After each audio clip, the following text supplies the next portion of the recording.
সাম্প্রতিক একটা video viral হয়েছে, কি বলে জানেন? বলে যে রাগ করলা, বিসমিল্লাহ, সুবহান আল্লাহ, তারপরে বলে রাগ করলা।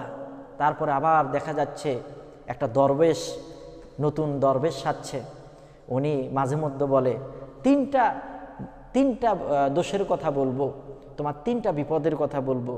বলার পরে বলে কও সুবহান আল্লাহ, কও বিসমিল্লাহ, তারপরে বলে রাগ করলা। নাউজুবিল্লাহি মিন যালিক। এই ধরনের কুরুচিপূর্ণ ভিডিও ইসলামের বিসমিল্লাহর নামে, সুবহান আল্লাহর নামে কলঙ্ক অধ্যায় বাংলাদেশে এসেছে। আজকে মানুষ এই ট্রেন্ডিংয়ের পেছনে ছুটছে। এতে করে সুবহান আল্লাহ, আলহামদুলিল্লাহ, বিসমিল্লাহর যে কতটা অবমূল্যায়ন হচ্ছে, আপনি মুসলিম হিসেবে, অ্যাজ এ মুসলিম হিসেবে আপনি একটুও চিন্তা ভাবনা করলেন না, আপনি ভিডিও করলেন বিসমিল্লাহ, হ্যাঁ, তারপরে বলে আলহামদুলিল্লাহ, সুবহান আল্লাহ, রাগ করলা। আচ্ছা, বিসমিল্লাহ, সুবহান আল্লাহ, আলহামদুলিল্লাহ বলার পরে তাকে প্রশ্ন করতে হবে কেন রাগ করলা? এই প্রশ্ন করা মানে হচ্ছে ওই বিসমিল্লাহ বলার ভেতরে, সুবহান আল্লাহর ভেতরে কোনো অঘটন আছে, এই জন্য তাকে বলা হয় যে রাগ করলা। ভাইয়েরা শোনেন, আপনারা যারা আছেন এই রকম ভিডিও করবেন না ভিউ পাওয়ার জন্য।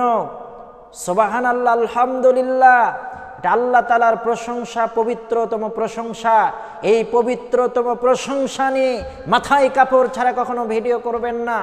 আর এইরকম পবিত্র একটি বাক্যকে কলুষিত করার জন্য লাইভে এসে ইসলামের নামে পীর সেজে, ভণ্ড সেজে এই কাজগুলো আপনারা আর করবেন না।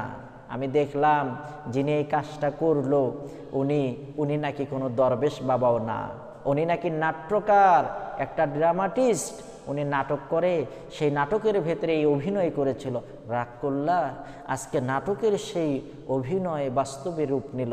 বাংলাদেশের মানুষ এই রাগ করলা, রাগ করলা, রাগ করলা, কও বিসমিল্লাহ, তারপরে বলে সুবহান আল্লাহ, তারপরে বলে রাগ করলা। কেমন কথা ভাই এগুলা? এগুলোকে আমাদের বর্জন করার সময়ের দাবি। ভিডিওটি যদি ভালো লাগে তাহলে অবশ্যই এই ভিডিওটি শেয়ার করবেন, হাজার হাজার মানুষের কাছে পৌঁছে দিবেন। সবাই ভালো থাকেন, সুস্থ থাকেন। আপনাদের সকলের সুস্বাস্থ্য দীর্ঘায়ু কামনা করে এখানে শেষ করলাম। আসসালামু আলাইকুম ওয়া রাহমাতুল্লাহ।